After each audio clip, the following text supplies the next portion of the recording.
Traité de la dévotion à la Sainte Vierge par Saint Louis-Marie Grignon de Montfort.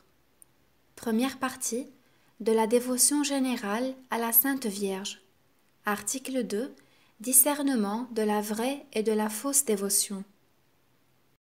Discernement de la vraie dévotion à la Sainte Vierge. Ayant dit jusqu'ici quelque chose de la nécessité que nous avons de la dévotion à la Très Sainte Vierge, il faut dire en quoi consiste cette dévotion, ce que je ferai, Dieu aidant, après que j'aurai présupposé quelques vérités fondamentales qui donneront jour à cette grande et solide dévotion que je veux découvrir. Première vérité, Jésus-Christ notre Sauveur, vrai Dieu et vrai homme, doit être la fin dernière de toutes nos autres dévotions. Autrement dit, elle serait fausse et trompeuse. Jésus-Christ est l'alpha et l'oméga, le commencement et la fin de toutes choses.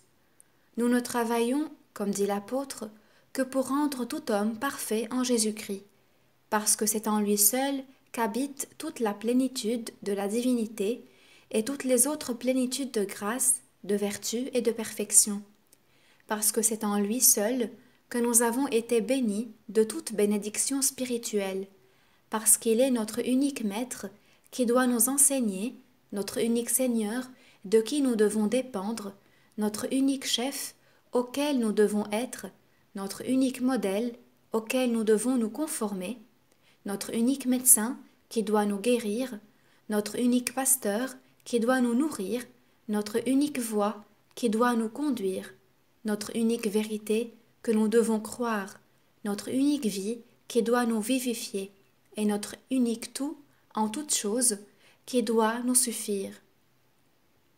Il n'a point été donné d'autre nom sous le ciel que le nom de Jésus, par lequel nous devions être sauvés.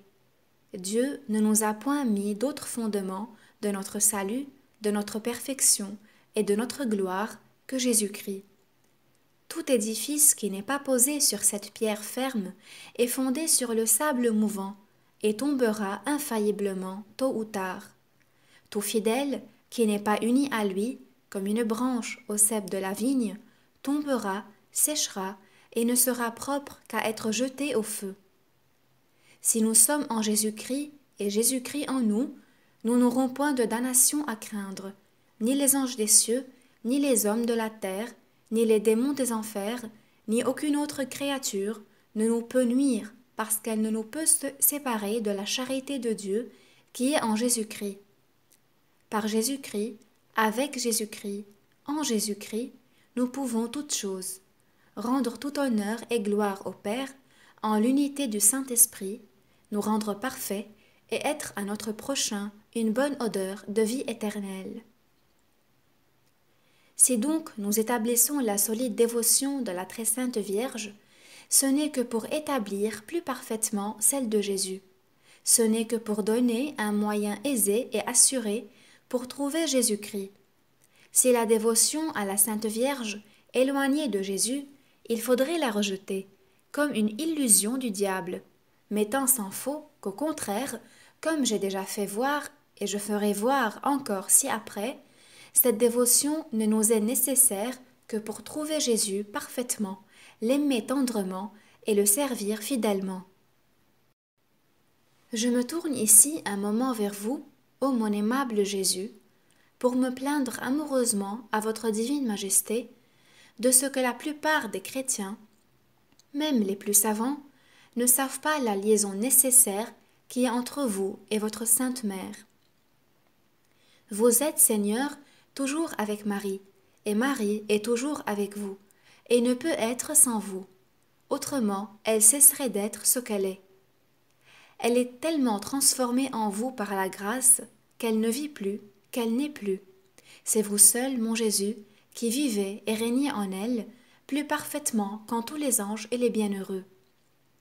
Ah, si on connaissait la gloire et l'amour que vous recevez en cette admirable créature, on aurait de vous et d'elle bien d'autres sentiments qu'on n'a pas. Elle vous est si intimement unie qu'on séparerait plutôt la lumière du soleil, la chaleur du feu, je dis plus, on séparerait plutôt tous les anges et les saints de vous que la divine Marie, parce qu'elle vous aime plus ardemment et vous glorifiez plus parfaitement que toutes vos autres créatures ensemble. Après cela, mon aimable maître, n'est-ce pas une chose étonnante et pitoyable de voir l'ignorance et les ténèbres de tous les hommes d'ici-bas à l'égard de votre sainte mère? Je ne parle pas tant des idolâtres et des païens qui, ne vous connaissant pas, n'ont garde de la connaître. Je ne parle plus même des hérétiques qui n'ont garde d'être dévots à votre sainte mère, s'étant séparés de vous et de votre sainte Église.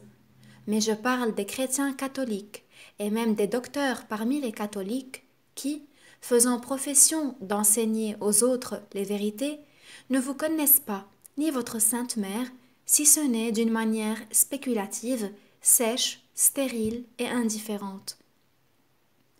Ces messieurs ne parlent que rarement de votre sainte mère et de la dévotion qu'on lui doit avoir parce qu'ils craignent, disent-ils, qu'on en abuse, qu'on ne vous fasse injure en honorant trop votre sainte mère.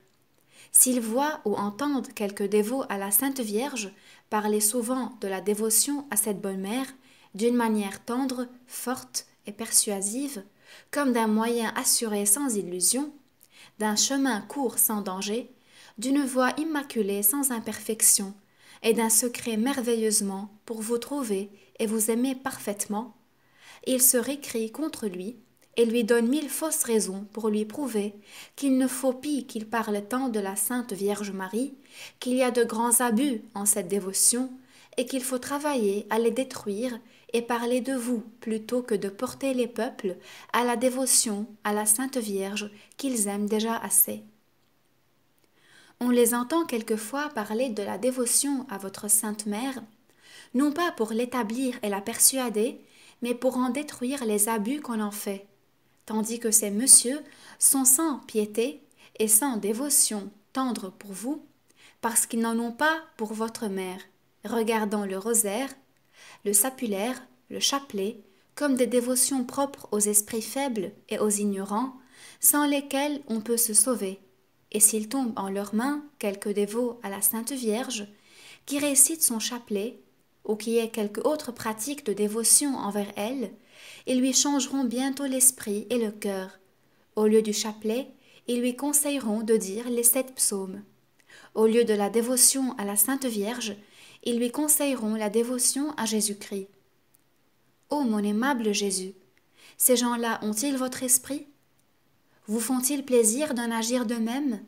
Est-ce vous plaire que de ne pas faire tous ces efforts pour plaire à votre mère, de peur de vous déplaire? La dévotion à votre sainte mère empêche-t-elle la vôtre?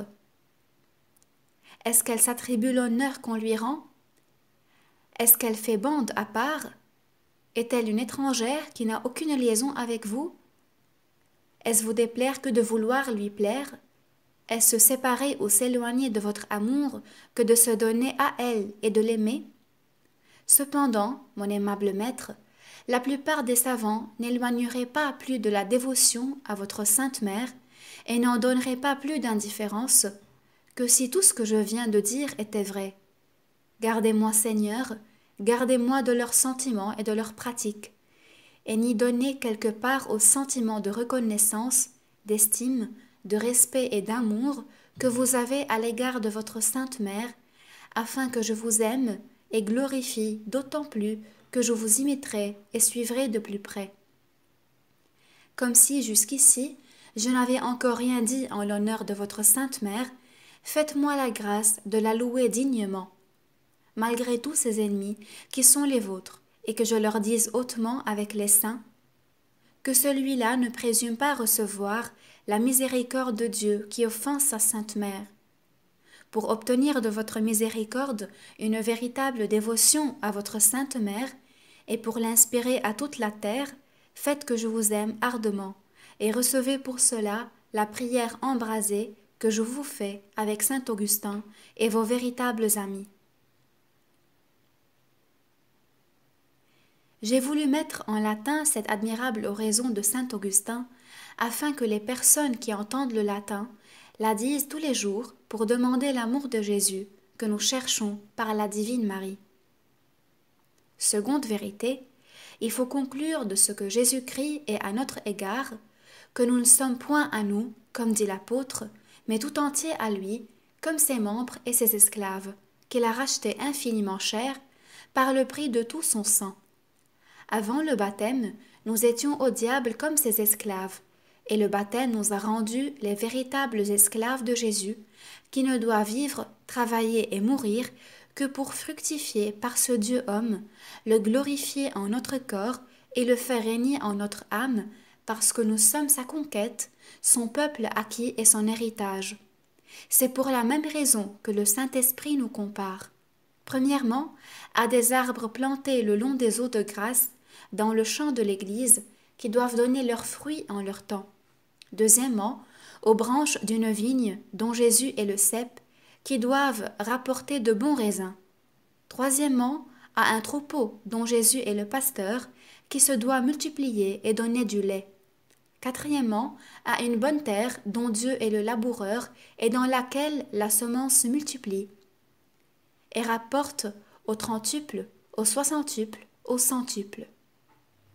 Jésus-Christ a donné sa malédiction au figuier infructueux et porté condamnation contre le serviteur inutile qui n'aurait pas fait valoir son talent.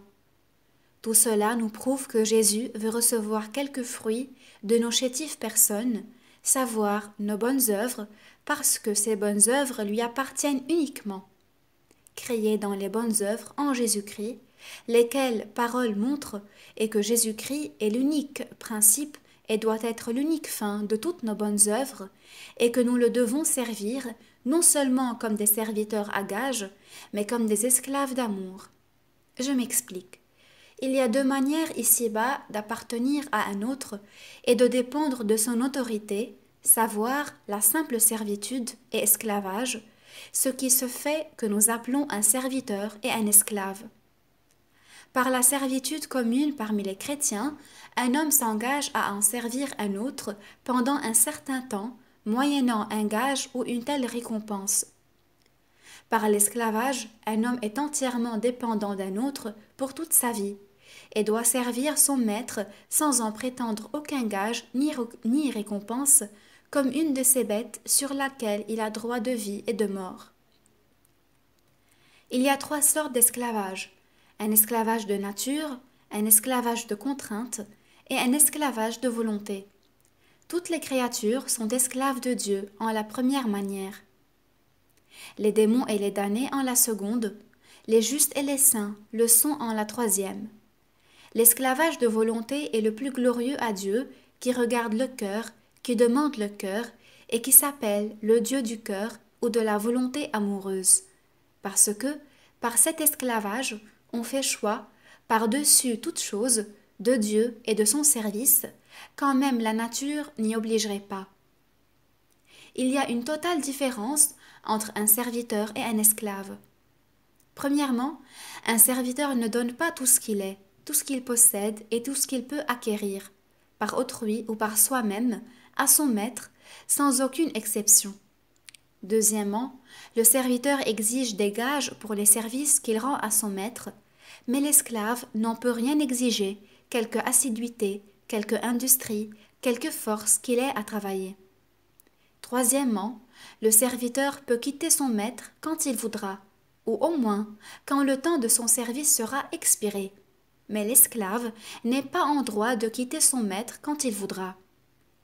Quatrièmement, le maître du serviteur n'a sur lui aucun droit de vie et de mort, en sorte que s'il le tuait comme une de ses bêtes de charge, il commettrait un homicide injuste.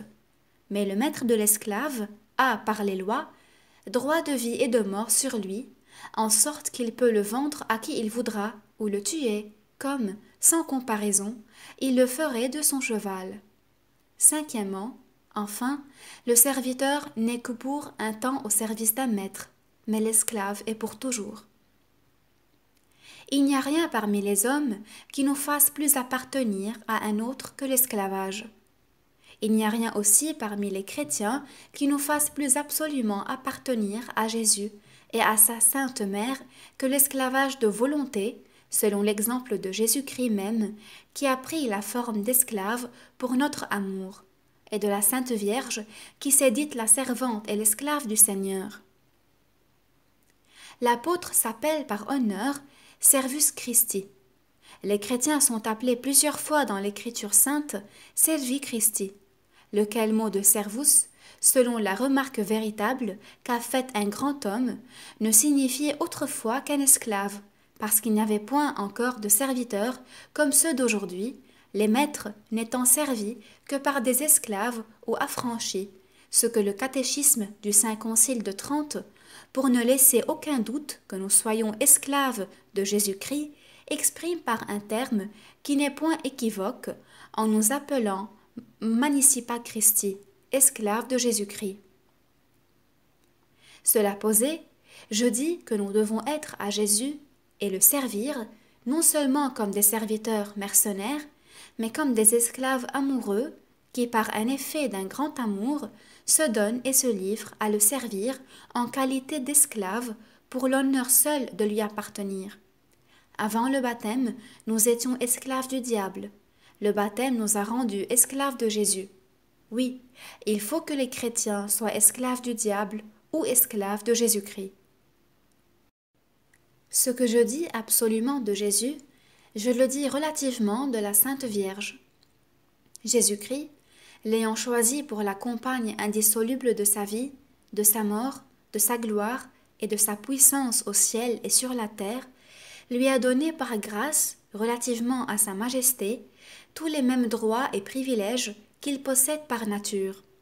Tout ce qui convient à Dieu par nature convient à Marie par grâce, disent les saints, en sorte que, selon eux, n'ayant tous deux que la même volonté et la même puissance, ils ont tous deux les mêmes sujets, serviteurs et esclaves.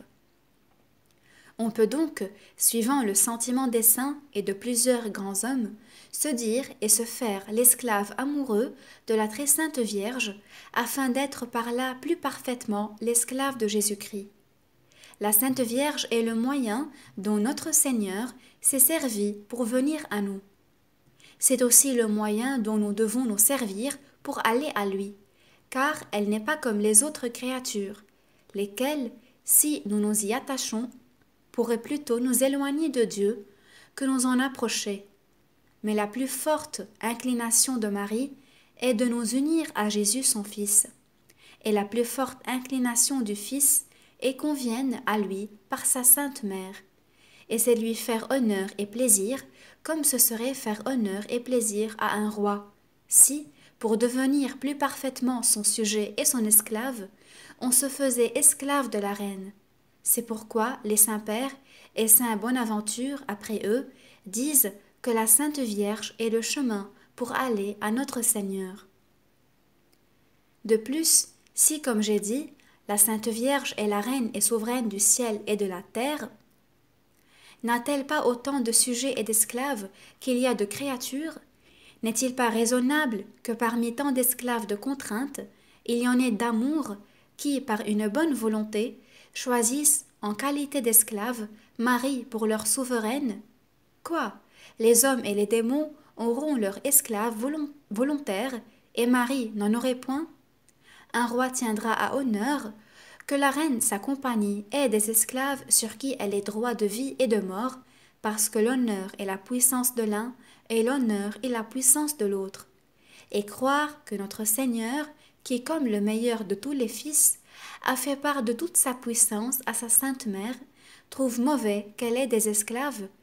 A-t-il moins de respect et d'amour pour sa mère qu'Océrus pour Esther et que Salomon pour Bethsabée? Qui oserait le dire et même le penser? Mais où est-ce que ma plume me conduit? Pourquoi est-ce que je m'arrête ici à prouver une chose si visible? Si on ne veut pas qu'on se dise esclave de la Sainte Vierge, qu'importe. Qu'on se fasse et qu'on se dise esclave de Jésus, c'est l'être de la Sainte Vierge, puisque Jésus est le fruit et la gloire de Marie. C'est ce qu'on fait parfaitement par la dévotion dont nous parlerons dans la suite. Troisième vérité, nos meilleures actions sont ordinairement souillées et corrompues par le mauvais fond qui est en nous. Quand on met de l'eau nette et claire dans un vaisseau qui sent mauvais, ou du vin dans un tonneau dont l'intérieur est gâté par un autre vin qu'il y a eu dedans, L'eau claire et le bon vin sont gâtés et en prennent aisément la mauvaise odeur. De même, quand Dieu met dans le vaisseau de notre âme, gâté par le péché originel et actuel, ses grâces et rosées célestes, ou le vin délicieux de son amour, ces dons sont ordinairement gâtés et souillés par le mauvais levain et le mauvais fond que le péché a laissé chez nous. Nos actions, même les vertus les plus sublimes, s'en ressentent. Il est donc d'une très grande importance pour acquérir la perfection qui ne s'acquiert que par l'union à Jésus, de nous vider de ce qu'il y a de mauvais en nous, autrement notre Seigneur, qui est infiniment pur et est infiniment la moindre souillure dans l'âme, nous rejettera de devant ses yeux et ne s'unira point à nous. Pour nous vider de nous-mêmes, il faut premièrement bien connaître par la lumière du Saint-Esprit notre mauvais fond, notre incapacité à tout bien utile au salut, notre faiblesse en toutes choses, notre inconstance en tout temps, notre indignité de toute grâce et notre iniquité en tout lieu. Le péché de notre premier père nous a tous gâtés, aigris, élevés et corrompus, comme le levain aigri élève et corrompt la pâte où il est mis. Les péchés actuels que nous avons commis, soit mortels, soit véniels, quelque pardonnés qu'ils soient, ont augmenté notre concupiscence, notre faiblesse, notre inconstance et notre corruption, et ont laissé de mauvais restes dans notre âme. Nos cœurs sont si corrompus qu'ils sont appelés par le Saint-Esprit corps de péché, conçus dans le péché, nourris dans le péché, et capables de tout péché, corps sujet à 1000 et 1000 maladies, qui se corrompent de jour en jour, et qui n'engendrent que de la gale, de la vermine et de la corruption. Notre âme, unie à notre corps, est devenue si charnelle qu'elle est appelée chair. Toute chair ayant corrompu sa voix, nous n'avons pour partage que l'orgueil et l'aveuglement dans l'esprit, l'endurcissement dans le cœur, la faiblesse et l'inconstance dans l'âme, la concupiscence, les passions révoltées et les maladies dans le corps. Nous sommes naturellement plus orgueilleux que les paons, plus attachés à la terre que les crapauds, plus vilains que les boucs, plus envieux que des serpents, plus gourmands que des pourceaux, plus colères que des tigres, et plus paresseux que des tortues, plus faibles que des roseaux, et plus inconstants que des girouettes. Nous n'avons dans notre fond que le néant et le péché, et ne méritons que l'ire de Dieu et l'enfer éternel. Après cela, faut-il s'étonner si notre Seigneur a dit que celui qui voulait le suivre devait renoncer à soi-même et haïr son âme, que celui qui aimerait son âme la perdrait, et que celui qui la haïrait la sauverait. Cette sagesse infinie, qui ne donne pas de commandement sans raison, ne nous ordonne de nous haïr nous-mêmes que parce que nous sommes grandement dignes de haine, rien de si digne d'amour que Dieu, rien de si digne de haine que nous-mêmes. Pour nous vider de nous-mêmes, il faut tous les jours mourir à nous-mêmes, c'est-à-dire qu'il faut renoncer aux opérations des puissances de notre âme et des sens du corps, qu'il faut voir comme si on ne voyait point, entendre comme si on n'entendait point, se servir des choses de ce monde comme si on ne s'en servait point, ce que saint Paul appelle mourir tous les jours. Si le grain de froment tombant en terre ne meurt, il demeure terre, et ne produit point de fruit qui soit bon. Si nous ne mourons à nous-mêmes, et si nos dévotions les plus saintes ne nous portent à cette mort nécessaire et féconde, nous ne porterons point de fruit qui vaille, et nos dévotions nous deviendront inutiles. Toutes nos justices seront souillées par notre amour-propre et notre propre volonté, ce qui fera que Dieu aura en abomination les plus grands sacrifices et les meilleures actions que nous puissions faire. Qu'à notre mort, nous nous trouverons les mains vides de vertu et de mérite, et que nous n'aurons pas une étincelle du pur amour qui n'est communiqué qu'aux âmes mortes à elles-mêmes, dont la vie est cachée avec Jésus-Christ en Dieu. Troisièmement, il faut choisir, parmi toutes les dévotions à la très sainte Vierge, celle qui nous porte le plus à cette mort à nous-mêmes, comme étant la meilleure et la plus sanctifiante, car il ne faut pas croire que tout ce que reluit soit or, que tout ce qui est doux soit miel, et que tout ce qui est aisé à faire et pratiquer du plus grand nombre soit sanctifiant. Comme il y a des secrets de nature pour faire en peu de temps, à peu de frais et avec facilité des opérations naturelles, de même il y a des secrets dans l'ordre de la grâce pour faire en peu de temps, avec douceur et facilité, des opérations surnaturelles, se vider de soi-même, se remplir de Dieu et devenir parfait. La pratique que je veux découvrir est un de ces secrets de grâce, inconnus du grand nombre des chrétiens, connus de peu de dévots, pratiqués et goûtés d'un bien plus petit nombre. Pour commencer à découvrir cette pratique, voici une quatrième vérité qui est une suite de la troisième. Quatrième vérité, il est plus parfait, parce qu'il est plus humble, de ne pas approcher de Dieu par nous-mêmes sans prendre un médiateur. Notre fond, comme je viens de montrer, étant si corrompu, si nous nous appuyons sur nos propres travaux, industries, préparations, pour arriver à Dieu et lui plaire, il est certain que toutes nos justices seront souillées, ou de peu de poids devant Dieu, pour l'engager à s'unir à nous et à nous exaucer.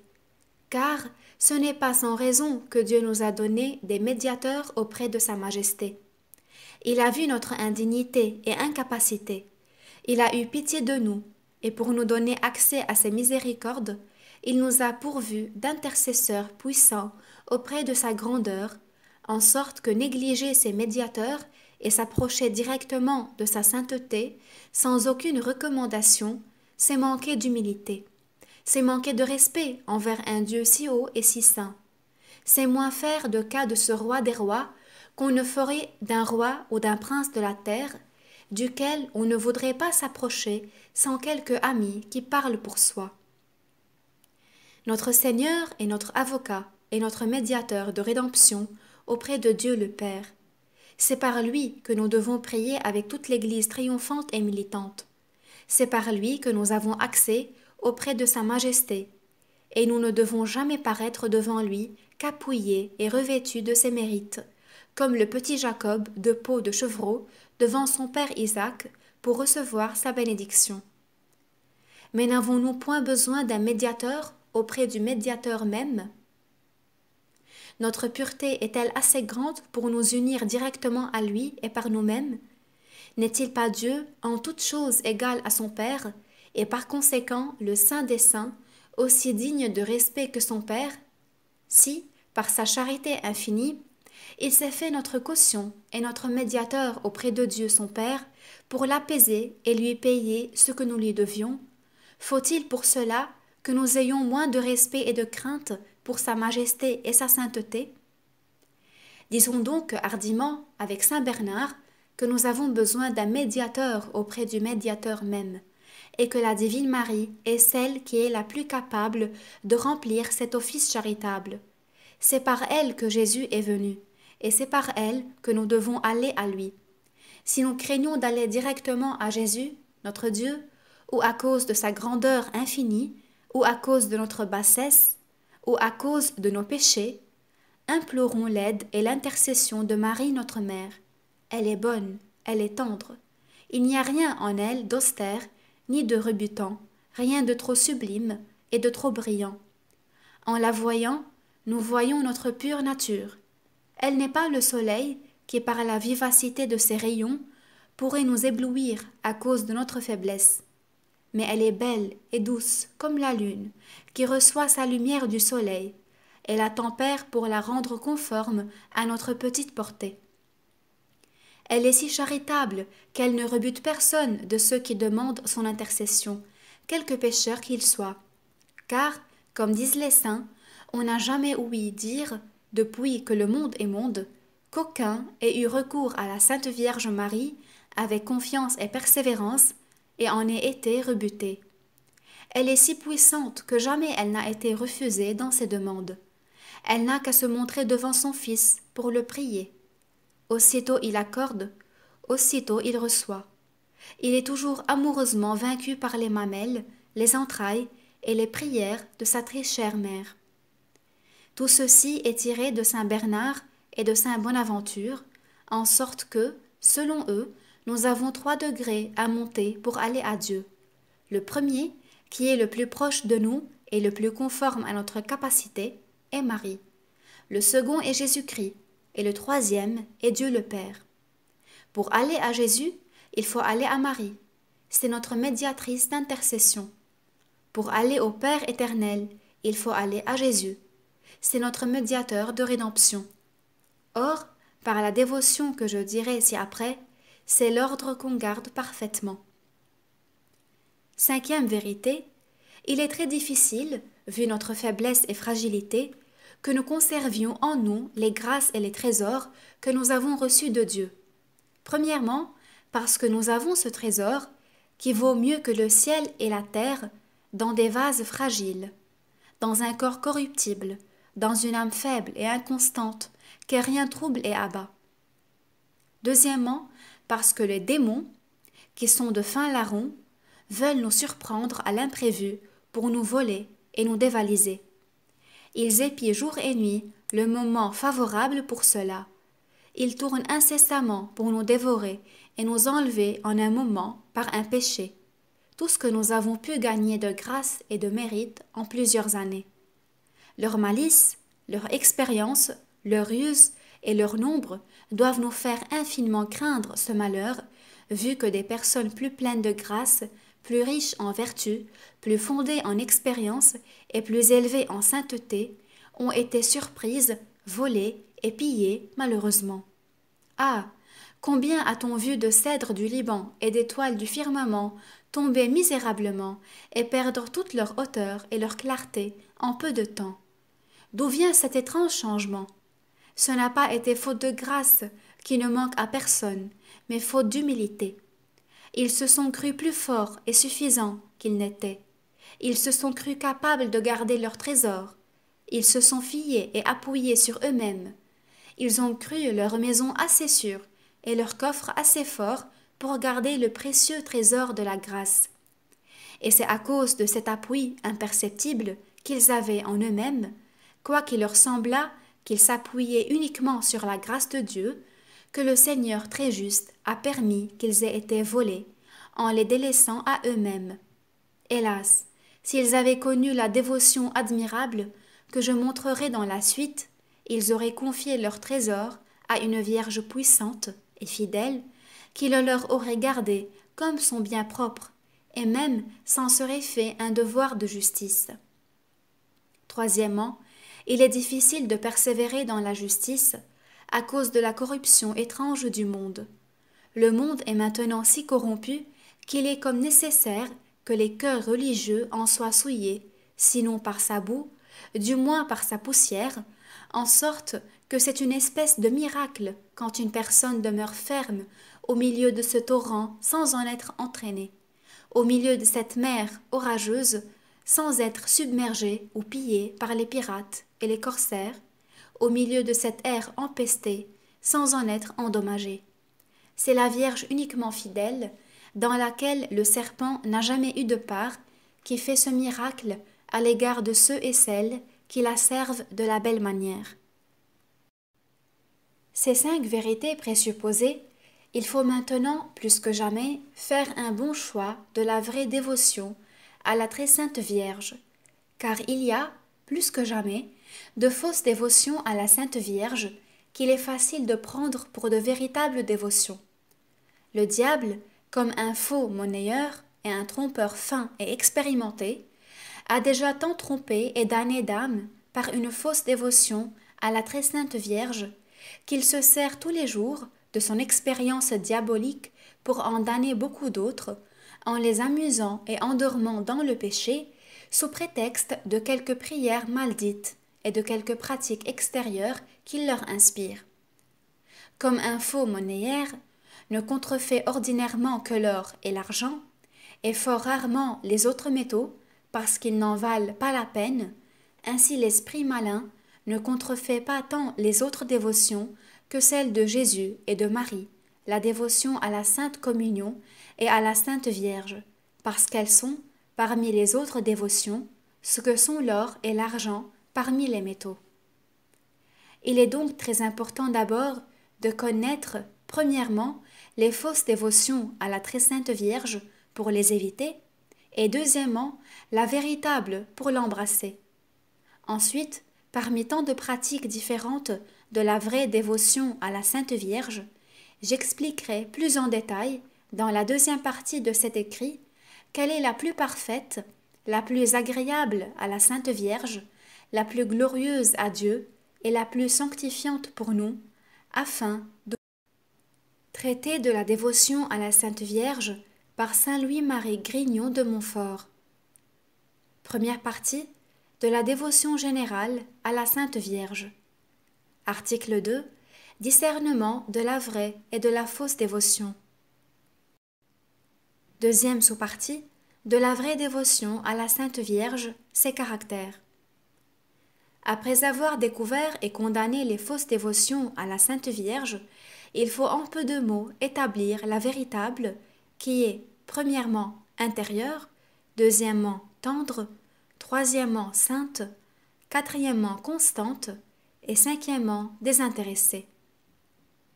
Premièrement, la vraie dévotion à la Sainte Vierge est intérieure, c'est-à-dire elle part de l'esprit et du cœur, elle vient de l'estime qu'on fait de la Sainte Vierge, de la haute idée qu'on s'est formée de ses grandeurs et de l'amour qu'on lui porte.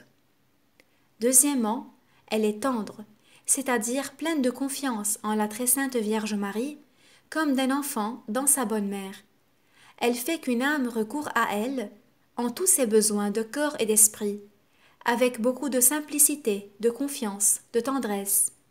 Elle implore l'aide de sa bonne mère en tout temps, en tout lieu, en toute chose. Dans ses doutes, pour en être éclaircie. Dans ses égarements, pour en être redressée. Dans ses tentations, pour être soutenue. Dans ses faiblesses, pour être fortifiée. Dans ses chutes, pour être relevée. Dans ses découragements, pour être encouragée. Dans ses scrupules, pour en être ôtée. Dans ses croix, travaux et traverses de la vie, pour en être consolée. Enfin, en tous ses maux de corps et d'esprit, Marie et son recours ordinaire, sans crainte d'importuner cette bonne mère et de déplaire à Jésus-Christ. Troisièmement, la vraie dévotion à la Sainte Vierge est sainte, c'est-à-dire qu'elle porte une âme à éviter le péché et à imiter de la très sainte Vierge, particulièrement son humilité profonde, sa foi vive, son obéissance aveugle, son oraison continuelle, sa mortification universelle, sa pureté divine, sa charité ardente, sa patience héroïque, sa douceur angélique et sa sagesse divine. Ce sont les 10 principales vertus de la très sainte Vierge. Quatrièmement, la vraie dévotion à la Sainte Vierge est constante. Elle affermit une âme dans le bien, et elle la porte à ne pas quitter facilement ses pratiques de dévotion. Elle la rend courageuse pour s'opposer au monde dans ses modes et ses maximes, à la chair dans ses ennuis et ses passions, et au diable dans ses tentations, en sorte qu'une personne vraiment dévote à la Sainte Vierge n'est point changeante, chagrine, scrupuleuse ni craintive. Ce n'est pas qu'elle ne tombe et qu'elle ne change quelquefois dans sa sensibilité et sa dévotion, mais si elle tombe, elle se relève en tendant la main à sa bonne mère. Si elle devient sans goût ni dévotion sensible, elle ne s'en met point en peine, car le juste et le dévot fidèle de Marie vit de la foi de Jésus et de Marie, et non pas des sentiments du corps. Cinquièmement, enfin, la vraie dévotion à la Sainte Vierge est désintéressée, c'est-à-dire qu'elle inspire à une âme de ne point se rechercher, mais Dieu seul dans sa Sainte Mère. Un vrai dévot de Marie ne sert pas cette auguste reine par un esprit de lucre et d'intérêt, ni pour son bien temporel, ni corporel, ni spirituel, mais uniquement parce qu'elle mérite d'être servie, et Dieu seul en elle. Il n'aime pas Marie précisément parce qu'elle lui fait du bien, ou qu'il en espère d'elle, mais parce qu'elle est aimable. C'est pourquoi il l'aime et la sert aussi fidèlement dans les dégoûts et les sécheresses que dans les douceurs et ferveurs sensibles. Il l'aime autant sur le calvaire qu'au noces de Cana. Oh, qu'un tel dévot à la Sainte Vierge, qui ne se recherche en rien dans les services qu'il lui rend, est agréable et précieux aux yeux de Dieu et de sa Sainte Mère. Mais qu'il est rare maintenant. C'est afin qu'il ne soit plus si rare que j'ai mis la plume à la main pour écrire sur le papier ce que j'ai enseigné en public et en particulier dans mes missions pendant bien des années. J'ai déjà dit beaucoup de choses de la très sainte Vierge Marie, mais j'en ai encore plus à dire, et j'en omettrai encore infiniment plus, soit par ignorance, insuffisance ou défaut de temps, dans le dessein que j'ai de former un vrai dévot de Marie et un vrai disciple de Jésus-Christ. Oh, que ma peine serait bien employée si ce petit écrit, tombant entre les mains d'une âme bien née, née de Dieu et de Marie, et non pas du sang, ni de la volonté de la chair, ni de la volonté de l'homme, lui découvrait et inspirait, par la grâce du Saint-Esprit, l'excellence et le prix de la vraie et solide dévotion à la très sainte Vierge que je vais décrire présentement. Si je savais que mon sang criminel pût servir à faire entrer dans le cœur les vérités que j'écris en l'honneur de ma chère mère et souveraine maîtresse, dont je suis le dernier des enfants et des esclaves, au lieu d'encre, je m'en servirai pour former ces caractères, dans l'espérance que j'ai de trouver de bonnes âmes qui, par leur fidélité à la pratique que j'enseigne, dédommageront ma chère mère et maîtresse des pertes qu'elle a faites par mon ingratitude et mes infidélités. Je me sens plus que jamais animée à croire et à espérer tout ce que j'ai profondément gravé dans le cœur et que je demande à Dieu depuis bien des années. Savoir que tôt ou tard, la très sainte Vierge aura plus d'enfants, de serviteurs, d'esclaves d'amour que jamais, et que par ce moyen, Jésus, mon cher Maître, régnera dans les cœurs plus que jamais. Je prévois bien des bêtes frémissantes qui viennent en furie pour déchirer avec leurs dents diaboliques ce petit écrit et celui dont le Saint-Esprit s'est servi pour l'écrire, ou du moins pour l'envelopper dans le silence d'un coffre, afin qu'il ne paraisse point. Ils attaqueront même et persécuteront ceux et celles qui le liront et déduiront en pratique. Mais n'importe. Mais tant mieux. Cette vue m'encourage et me fait espérer un grand succès, c'est-à-dire un grand escadron de braves et vaillants soldats de Jésus et de Marie, de l'un et de l'autre sexe, pour combattre le monde, le diable et la nature corrompue, dans les temps périlleux qui vont arriver plus que jamais.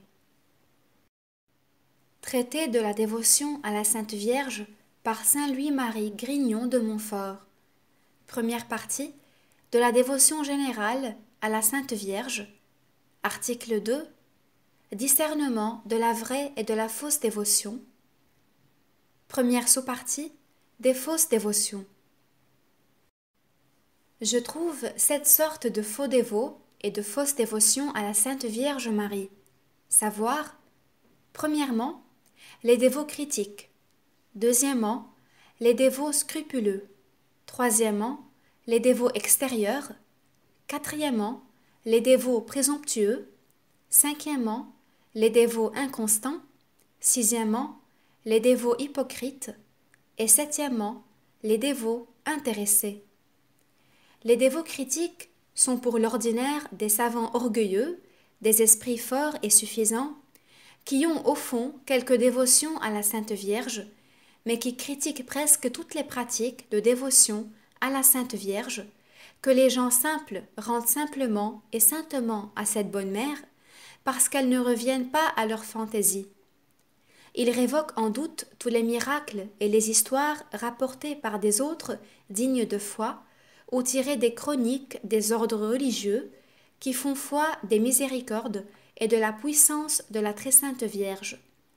Ils ne sauraient voir qu'avec peine des gens simples et humbles, à genoux, devant un autel ou image de la Sainte Vierge, quelquefois dans le coin d'une rue, pour y prier Dieu. Et ils les accusent même d'idolâtrie, comme s'ils adoraient le bois ou la pierre. Ils disent que, pour eux, ils n'aiment point ces dévotions extérieures, et qu'ils n'ont pas l'esprit si faible que d'ajouter foi à tant de contes et historiettes qu'on débite de la Sainte Vierge.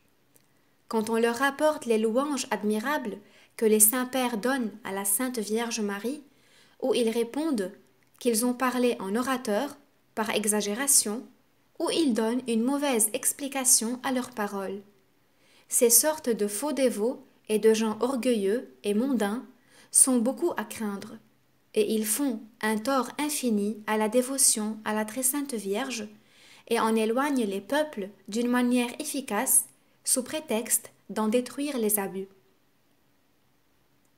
Les dévots scrupuleux sont des gens qui craignent de déshonorer le Fils en honorant la Mère, d'abaisser l'un en élevant l'autre. Ils ne sauraient souffrir qu'on donne à la Sainte Vierge des louanges très justes que lui ont données les saints pères. Ils ne souffrent qu'avec peine qu'il y ait plus de monde devant un autel de la Sainte Vierge que devant le Saint-Sacrement, comme si l'un était contraire à l'autre, comme si ceux qui prient la Sainte Vierge ne priaient pas Jésus par elle. Ils ne veulent pas qu'on parle si souvent de la Vierge Marie, qu'on s'adresse si souvent à elle. Voici quelques sentences qui leur sont ordinaires. À quoi bon tant de chapelets, tant de confréries et de dévotions extérieures à la Sainte Vierge? Il y a en cela bien de l'ignorance. C'est faire une momerie de notre religion. Parlez-moi de ceux qui sont dévots à Jésus-Christ. Il faut recourir à Jésus. Il est notre unique médiateur. Il faut prêcher Jésus. Voilà le solide. Ce qu'ils disent est vrai dans un sens, mais par rapport à l'application qu'ils en font pour empêcher la dévotion à la très sainte Vierge, c'est très dangereux, et un fin piège du malin, sous prétexte d'un plus grand bien.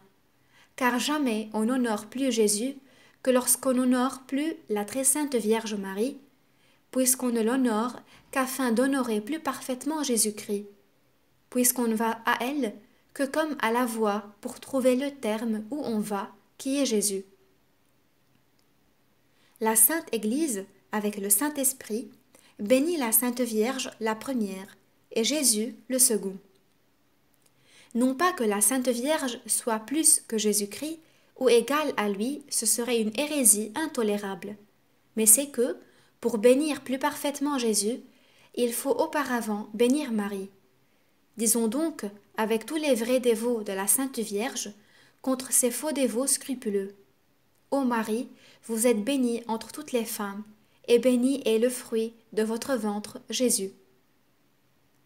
Les dévots extérieurs sont des personnes qui font consister toute la dévotion à la très sainte Vierge en des pratiques extérieures, qui ne goûtent que l'extérieur de la dévotion à la très sainte Vierge, parce qu'ils n'ont point d'esprit d'intérieur, qui diront force chapelet à la hâte, entendront plusieurs messes sans aucune attention, iront aux processions sans dévotion, se mettront de toutes ces confréries sans amendement de leur vie, sans violence à leur passion et sans imitation des vertus de cette Vierge très sainte. Ils n'aiment que le sensible de la dévotion, sans en goûter le solide. S'ils n'ont pas de sensibilité dans leur pratique, ils croient qu'ils ne font plus rien, ils se détraquent, ils quittent tout là, ou ils font tout à bâton rompu. Le monde est plein de ces sortes de dévots extérieurs, et il n'y a pas de gens plus critiques des personnes d'oraison qui s'appliquent à l'intérieur comme à l'essentiel, sans mépriser l'extérieur de modestie qui accompagne toujours la vraie dévotion.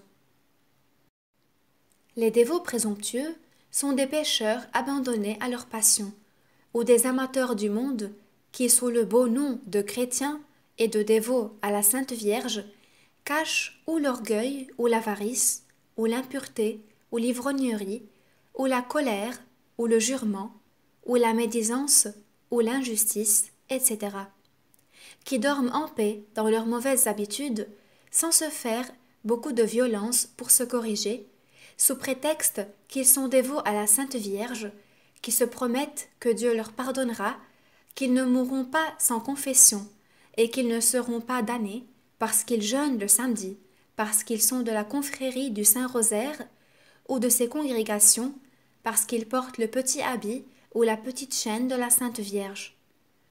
Quand on leur dit que leur dévotion n'est qu'une illusion du diable et qu'une présomption pernicieuse capable de les perdre, ils ne le veulent pas croire.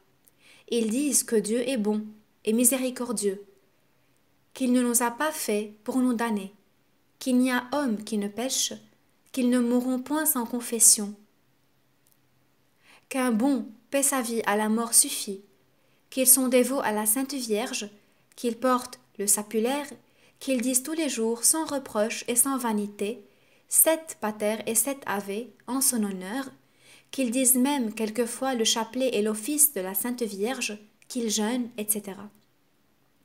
Pour confirmer ce qu'ils disent et s'aveugler davantage, ils apportent quelques histoires qu'ils ont entendues ou lues en des livres, vraies ou fausses, n'importe pas, qui font foi que des personnes mortes en péché mortel, sans confession, parce qu'elles avaient pendant leur vie dit quelques prières ou fait quelques pratiques de dévotion à la Sainte Vierge, ou bien ont été ressuscitées pour se confesser, ou leur âme a demeuré miraculeusement dans leur corps jusqu'à la confession, ou, par la miséricorde de la Sainte Vierge, ils ont obtenu de Dieu, à leur mort, la contrition et le pardon de leurs péchés, et par là ont été sauvés, et qu'ainsi ils espèrent la même chose. Rien n'est si damnable dans le christianisme que cette présomption diabolique. Car peut-on dire en vérité qu'on aime et qu'on honore la Sainte Vierge lorsque, par ses péchés, on pique, on perce, on crucifie et on outrage impitoyablement Jésus-Christ son Fils? Si Marie se faisait une loi de sauver par sa miséricorde ces sortes de gens, elle autoriserait le crime, elle aiderait à crucifier, à outrager son Fils.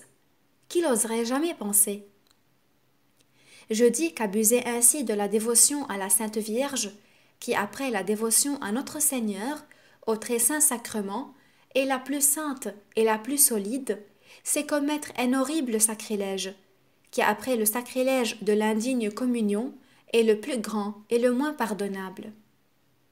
J'avoue que, pour être vraiment dévot à la Sainte Vierge, il n'est pas absolument nécessaire d'être si saint qu'on évite tout le péché, quoique ce fût à souhaiter. Mais il faut du moins qu'on remarque bien ce que je vais dire.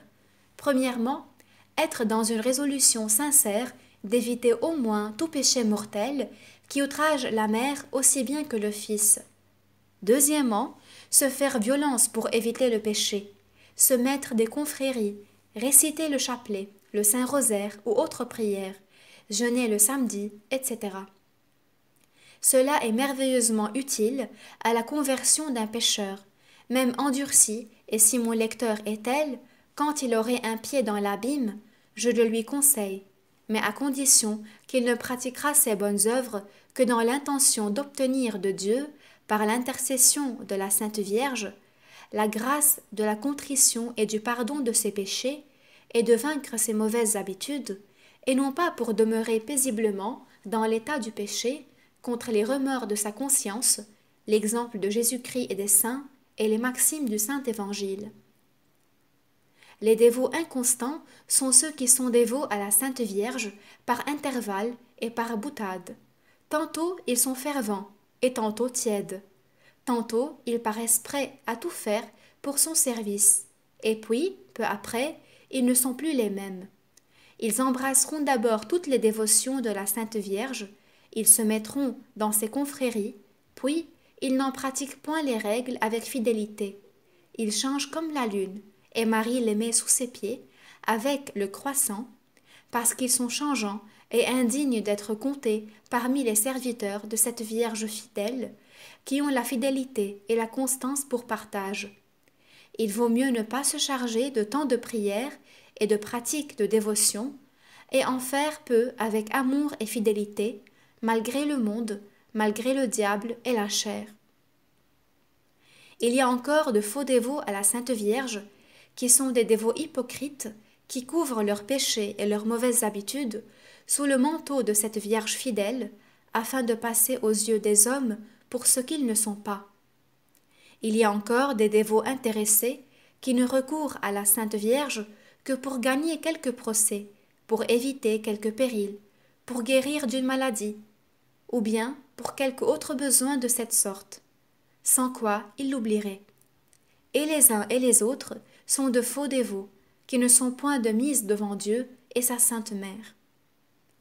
Prenons donc bien garde d'être du nombre des dévots critiques, qui ne croient rien et critiquent tout, des dévots scrupuleux, qui craignent d'être trop dévots à la Sainte Vierge par respect à Jésus, des dévots extérieurs, qui font consister toute leur dévotion en des pratiques extérieures, des dévots présomptueux, qui sous prétexte de leur fausse dévotion à la Sainte Vierge, croupissent dans leurs péchés, des dévots inconstants, qui par légèreté changent leur pratique de dévotion ou les quittent tout à fait à la moindre tentation, des dévots hypocrites qui se mettent des confréries et portent les livrées de la Sainte Vierge afin de passer pour bons, et enfin des dévots intéressés qui n'ont recours à la Sainte Vierge que pour être délivrés des maux du corps ou obtenir des biens temporels.